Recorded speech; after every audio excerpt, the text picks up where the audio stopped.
police visibility mas paigtingin para matiyak ang kaligtasan ng mga komunidad. Ayon kay PNP Chief Romel Francisco Marbil.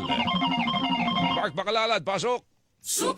Inatasan ni Philippine National Police Chief Police General Romel Marbil ang lahat ng unit ng PNP sa buong bansa na paigtingin ang kanilang presensya sa mga komunidad.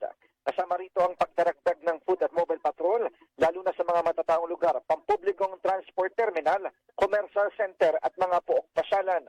Ayon kay Marbil, ang maigting na police visibility ay alinsunod sa utos ni Pangulong Bongbong Marcos na nagbibigay diin sa presensya ng mga pulis bilang panlaban sa kriminalidad at bilang pagtitiyak sa kaligtasan ng publiko.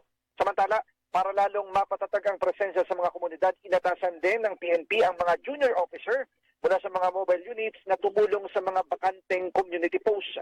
Aktibo rin pinakilos ng PNP ang mga force multiplier gaya ng mga miyembro ng Accredited Civic Volunteer Organization, Barangay Tanod at iba pang mga katuwang sa komunidad.